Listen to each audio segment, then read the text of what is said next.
morning, Tanner. Good morning, Paul. A little bit of a delayed start, but that's okay. Yeah, we're ready to rock and roll now. Yes, we are. Technical difficulties are always the best. Well, they're always fun, but Makes we're ready to for- go now. We're live on Facebook now, so Yep.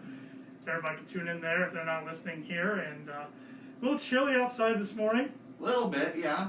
At least the good thing is no snow in the forecast. So Winter's trying to say that it's here, but technically the start of winter's still a couple weeks away. yes, yeah. The 21st. Sounds right. I knew it was 20-something, so Yeah. 21st sounds right. So, but it sure feels like winter out there today. Yes, it does. So, but temperatures look to be in the low 40s this weekend.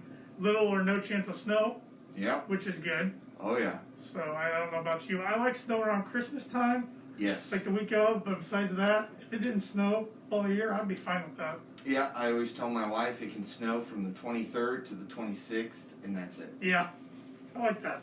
I'd be good with that too. Well, the CDC decided to loosen the quarantine guidelines. Yes, they A did. little bit. They still say 14 quarantine is the best way to reduce COVID risk, but 10 and 7-day periods will work for some. So interesting change. I think a lot of that change stemmed from helping the businesses out. Yeah. They're having a lot of employees out for 14 days at a time, Yep. and I think that's where that decision came from. But also on the COVID topic, it looks like the first vaccines are going to be going to healthcare workers and nursing homes. So I don't know typically the date that's going to be happening, but I think the next couple of weeks. Yes, I do believe you're right. So that's some optimistic, exciting news there. Absolutely, and they're still saying end of first quarter next year, everybody will be vaccinated or Yeah. close to everybody. Yeah, So, it's good. It's good. Hopefully Yeah. moving in the right direction there. yeah. So, well, I got some trivia for you this morning. I'm going Alright. to test your presidential knowledge. Oh no. On this day in 1816, who was elected to become the 5th president of the United States? Was it Andrew Jackson, James Madison, or James Monroe? Okay. And I will let you get all show to think about that. Yeah, So, I'm gonna need it. we got some sports to talk about this morning. Yes, we do. Got local and some national. Local sports is kind of hard to keep up with in a way because there's a lot happening and schedules are changing like crazy. Yes. Yeah. So, and I was hoping you could help me here. I meant to ask you before we went on air, but Rochester boys basketball, I had written down there they were going to play North Judson, and then I read it's at Winnemac tonight. Really? Yeah.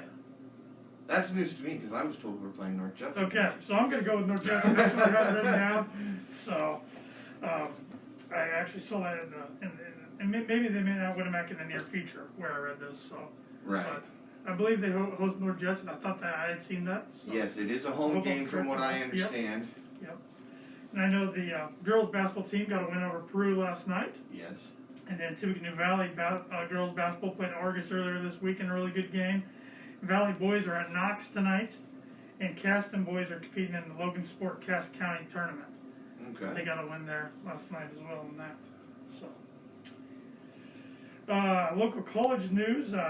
Number 2 Notre Dame is going to wrap up their regular season this week. They were supposed to play Syracuse at home tomorrow and then at Wake Forest next week, which was a postponed game from earlier this year. That game with Wake Forest is not going to happen now. So Notre Dame has wrapped up their side of the ACC division. So they're automatically in the conference championship in 2 weeks no matter what. They should win tomorrow. They face Syracuse, who's 1-8. Notre Dame's 9-0. Notre Dame's a 34.5-point favorite, so pretty heavy betting line there on Notre Dame. That game's at 3:30 on NBC tomorrow, like all Notre Dame home games are. And Indiana, with their 5-1 record, jumped back into the top 10 of the rankings, ranked 10th. They go to Wisconsin tomorrow at 3:30 on ABC, but Wisconsin's a 14.5-point favorite, and that might shock a lot of people playing the number 10 team in the nation. Well, Yeah. Indiana's starting quarterback tore his ACL last week Oh, okay. against Maryland, so that's kind of where that point spread came in there. We'll see how the backup Tuttle can do against the Badgers. And then my Purdue Boilermakers are struggling. They've lost 3 in a row. They host another team who's been struggling in Nebraska, who's 1-4. That game's tomorrow at noon on the Big Ten Network, and Purdue is favored by 2 points. So hopefully they can turn it around and get a win there, because there's still a few more weeks left in the season. But the problem a lot of these programs are getting is now that on the Big Ten campuses, all the students have gone home for the holidays. A lot of these players that are injured or aren't playing are opting out of the season, wanting to go home themselves or personal reasons. So a lot of these programs are having people opt out or even enter the transfer pool for next year. So it's just an interesting part of the crazy sports year that we're enduring. So. Yeah. And of course, a lot of college basketball going on. Purdue beat Oakland earlier this week. And Indiana beat Providence, lost to Texas, and then beat Stanford in a 3-day tournament, the Mountain Invitational. And Notre Dame lost to Michigan State over the weekend. But I think all three of those teams play within the next few days. I forgot to write down who they play. I know Purdue plays Valparaiso tonight, but Well, of course you know who Purdue. I know that, but I'm not sure Indiana or Notre Dame played off the top of my head. And I do know Butler is their basketball program's on a stoppage right now due to COVID cases, and I don't think they continue for another week and a half, 2 weeks. So.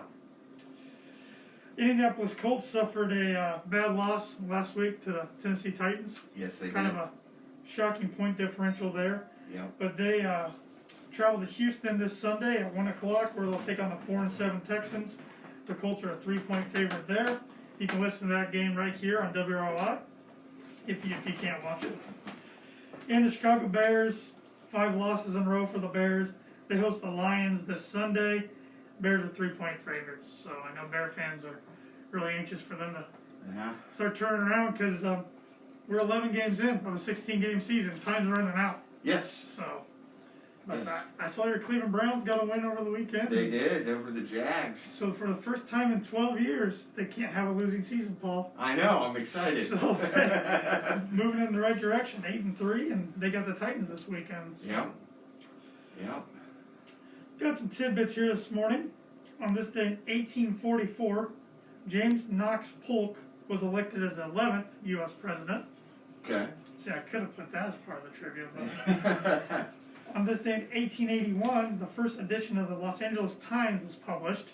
Still going strong today. Yeah. I would have never guessed it had been around that long. No.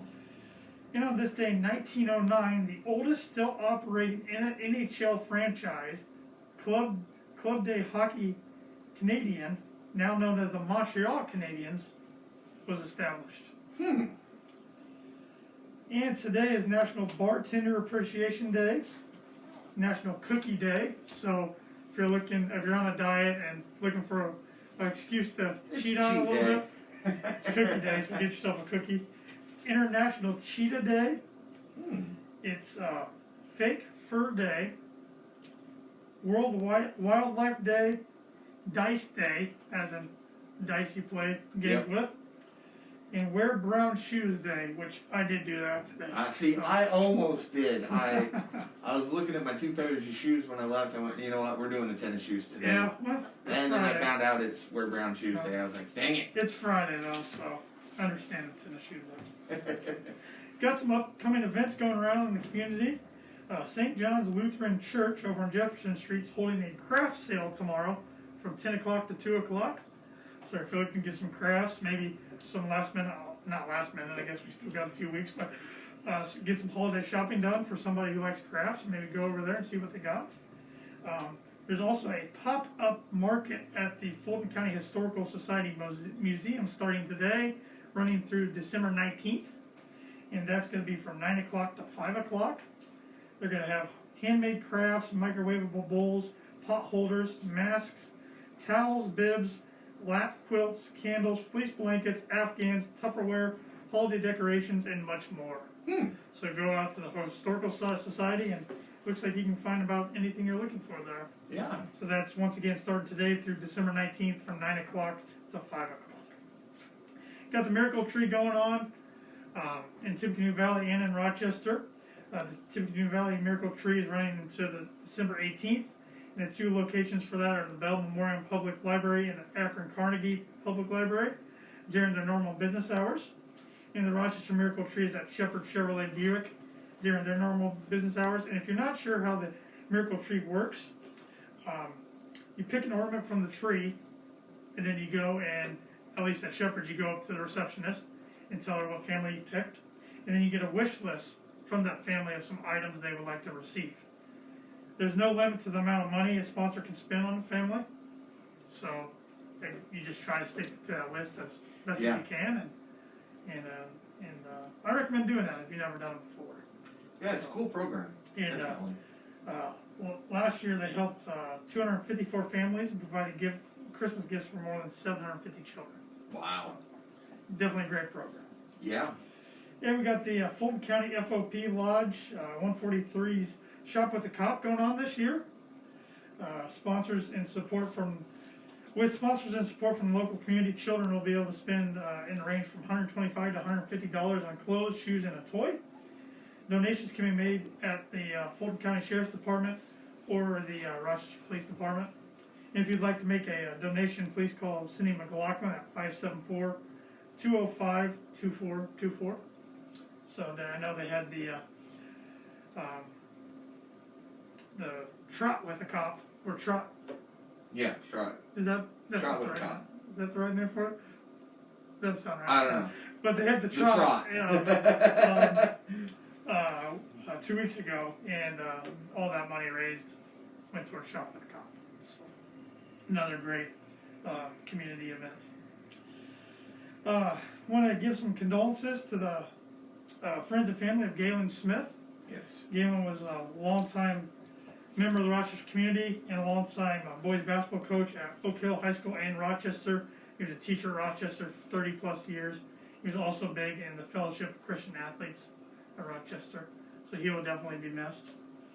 And condolences to the friends and family of Brian Bolin. Brian, I got to know him over the past year. We were classmates in the Fulton County Leadership Academy. Okay. He was the melt superintendent at Rochester Metal Products, and he was really passionate with the Bark Park project. They're the one group that's been able to make progress with their project, and it looks like that's going to be opening up in the spring of 2021. Yes. Is the Bark Park. So he was a great guy, definitely going to be missed. So I want to give some flowers this morning to Good Oil Company. Of course, they got locations in Winnemac and Rochester. They gave a $3,500 donation to Rochester Community Schools for school safety endeavors. Awesome. So, great job by them. That's always needed, of course. Oh, Try yeah. to make the school as safe as possible. And I want to give flowers to our First Federal Zone CEO, Dick Belcher, Yes. and his late wife, Suzanne Belcher, on being awarded with a Lifetime Philanthropy Award from the Northern Indiana Community Foundation. You were on hand for that, Paul, on Tuesday, Yeah. in the award presentation. Very nice presentation. I don't think Dick really knew what to do with it. He said, it was a lot of it came from Suzanne. He'd be talking about something here on the First Federal program, and he'd go home and she'd say, "We're donating to that." So it was nice to recognize them. They're the first of what I understand to be many to come. Yes, they're the first of this annual award that'll be coming out, and it was a surprise. A few people knew about it ahead of time. And it is on our Facebook page and our Instagram, our Twitter, and our YouTube, and our LinkedIn, actually, all of our social media accounts, if you want to see a video of him receiving that award on behalf of him and Suzanne. So, well deserved. Dick, one of my favorite things that he says is, leave it better than you found it. Mm-hmm. And that's certainly what he's done to this community over his time. Got some money news today. The Dow was up 85 points yesterday when it closed, up to 29,969.52.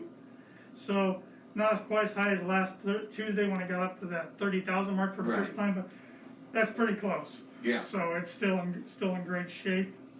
Found this interesting yesterday. Warner Brothers announced they're going to launch every 2021 movie on HBO Max at the same time they hit theaters. Yep. So if you spend the cost, which is $14.99 for HBO Max per month, you can get all those movies. Yeah. So pretty good deal. Yeah. I think. So Kind of. Yeah.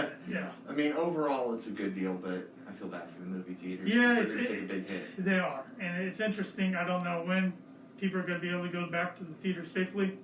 So these companies are trying to figure out ways you can still watch the new releases Ford announced that their sales were down 21% in November. Most of that's due to the lack of the F-150 pickup supply and production. Yeah. So hopefully that turns around for them this month. I sure hope so. Because that still is the most popular pickup on the market. Yes, it is. Well, today at First Federal, our lobbies are closed still until further notice, but our drive-up lanes are open during normal business hours, which today they'll be open from 8:30 to 5, and tomorrow from 8:30 to noon. And you can always bank with us online and with our mobile app, whether you have an Android device or Apple device. Go to your app store, type in First Federal Savings Bank, look for the white star with the green background. It's a free downloadable app, and you can do almost anything you want with our app right there from your handheld device. And of course, our ATM's always open 24/7 too if you need some cash. And our ATM's part of the MoneyPass network, which is a network of about 32,000 surcharge-free ATMs. So go to moneypass.com and see what ATMs are surcharge-free around this area, or if maybe you're going to go do some Christmas shopping over the weekend, and wherever you go, you need to get some money, you can get online there and see what ATMs you can go to that won't give you a charge. Yeah, it's great for traveling. We also, it absolutely is great for travel. So we also offer insurance services. We launched that about 2 months ago now. You can get a quote today by calling 833-331-0020 or going to firstfederalbanking.insuranceaisle.com. It's right there on our main webpage too. When you get to firstfederalbanking.com, it's one of our 3 sliding images there. You can click on the image and it'll take you right to the website to get a free quote as well. We offer many different mortgage products such as conventional loans, one-step construction loans, premier first-time home buyer loans, and more. Our loan originators Ben Dalton and Stacy Wilson here in Rochester can provide you with more details on any of those products. We are offering a purchase special program still. We've decided to extend that through the end of December, so the end of the year. All purchase fixed rate sellable loans disclosed in December will get a lender credit of not only $500 towards closing costs, but you'll also get a discounted interest rate from our published rate sheet, which rates are low anyways, so you're going to get even a lower rate than you would originally get. So it's a really good deal, so take advantage of that while you can. We also offer Simply Free checking accounts and Simply Free business checking accounts. When you open up a checking account right now, you will get a free copper finish ceramic non-stick fry pan. Those are nice. These are really nice pans. I love the copper finish look to them. Yes. I should have brought one in so everybody on Facebook could see. I know I say that often, but do it next week. I'm going to have to remind myself to do it next week. I'll send you a text. And if you, yes, please do that to remind me. And if you already have a checking account, you can tell a friend who might be looking to switch financial institutions or look to open up a checking account for the first time. If they come in, open up an account, not only will they get a free pan, but you will as well for referring them. We also offer commercial lending for businesses. Contact Lenny Breeden for more information. And we offer financial services. Contact Mark Blueball or Brian Bell today for more information.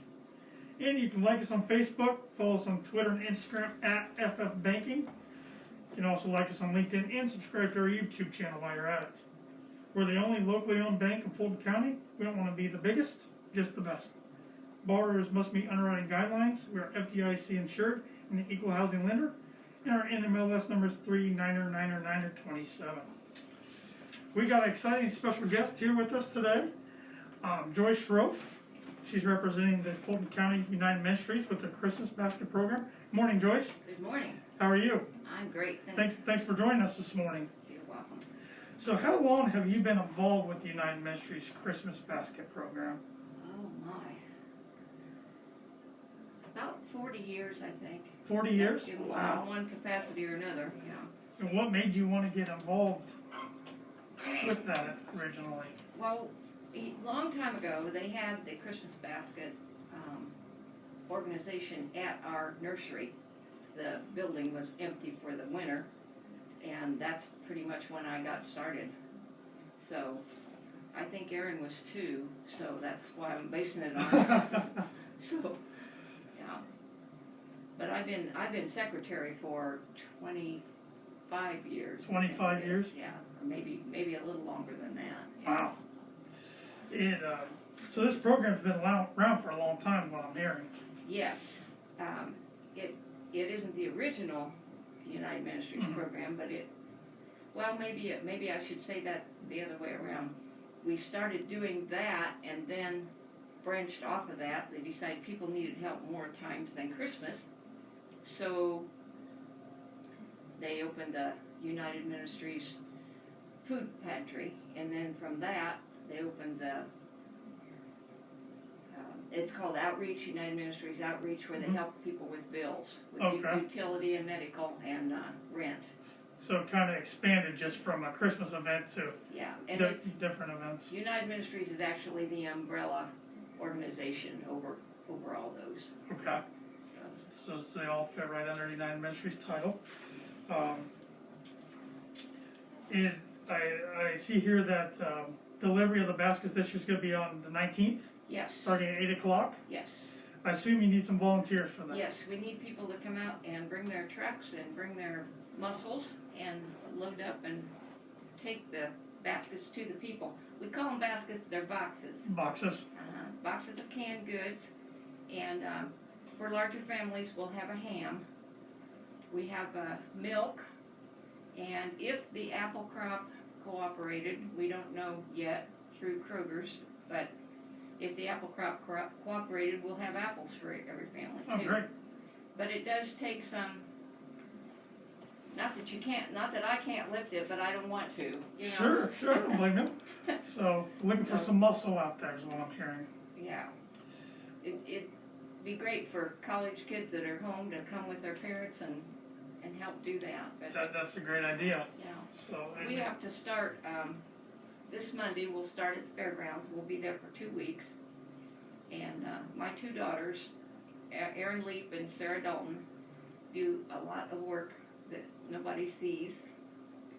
Sarah works at the school, so she handles that end of it and gets donations from the schools and publicity through that. And Erin works right alongside me, and especially if you have a computer problem. And I do want to put a shout out to Bonnie Kern at RTC RTC for helping me yesterday or the day before. My computer kind of crashed. My whole program data was gone, and I'd spent 3 weeks entering it. My and gosh. She was able to recover it, so I was able to get everything printed and we're ready to go as far as printing is concerned. So. Well, that's great. Yeah, I know technology problems like that are stressful and a pain, so thank you to Bonnie there and RTC for being the wonderful local company that they are.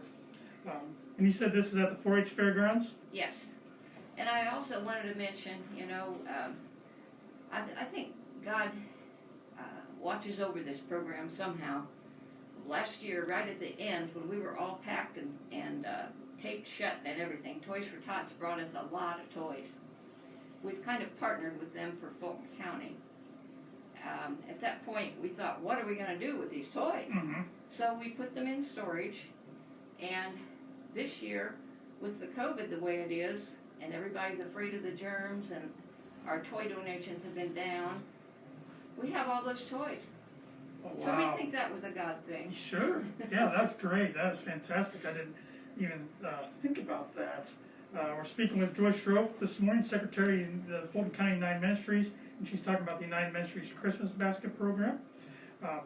One thing I asked you before we went on air is what's changed with the program this year as far as because of the pandemic? Okay, well, we had to get permission from the health department to do this. We had to do some finagling to get applications taken even at the Civic Center, but because it's closed, so we used the PPE, and they asked us to wipe down the cans when they come in for canned goods because we don't know where they've been. Sure. As far as toys, we'll let them set for a while, and these toys have been in storage. I figure they can't possibly have the COVID. Yeah, nobody's been coming in there. Yeah. So, and we're supposed to wear masks when we're out there. Although this building, the Everett Smith building at the fairgrounds, which thank you again to the Fair Board for letting us use that, it's a huge building, so it's almost like being outdoors. Yeah. So I think that's safer too.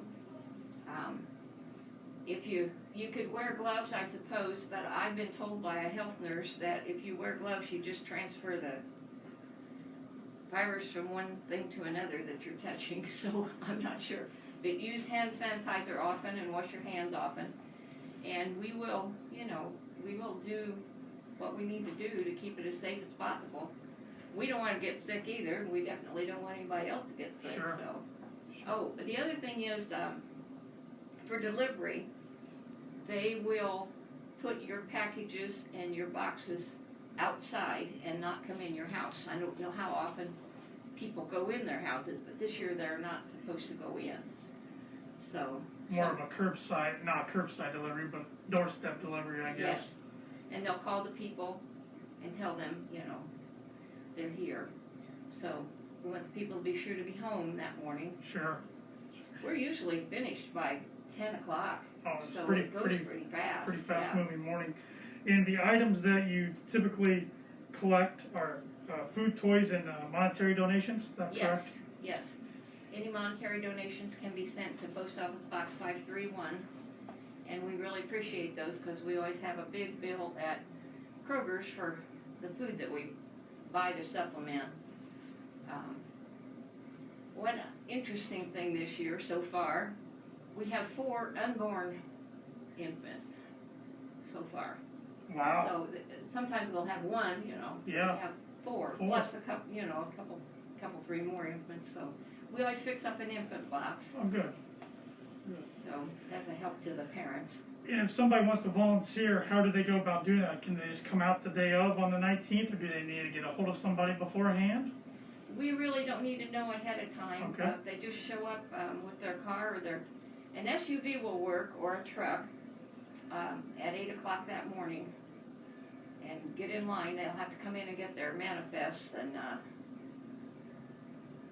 we'll try to have everything ready. We usually start a little bit before 8 because there's people there and Ready to and go? we're ready. Yeah. So, But I appreciate everybody's help. Appreciate you having me on the absolutely. radio too. Any publicity is helpful. Yes. Well, it's been a great event for many years. Yes. Event, I think once just enters December, it kind of comes to everybody's mind right away. So thank you for all your hard work and your daughter's hard work. And this couldn't do it without you. And it's a huge asset to the community. Thank you. Appreciate it. All right, Paul, you ready for the trivia? And Joyce can participate in this too if she wants. I didn't know the answer. On this day in 1816, who was elected to become the 5th President of the United States? Was it Andrew Jackson, James Madison, or James Monroe? Andrew Jackson. No, Really? James Monroe, Wow. 5th President of the United States. I thought Jackson. Okay. No, he was not. So, Before your time. so I finally stumped you. Yeah. Now we will close on some words of wisdom from another former president, Theodore Roosevelt. I know him. Do what you can with what you have, where you are. Fantastic. We'll see you next week. Yes, thanks, Paul. Thank you. Thank you. Thanks for the info.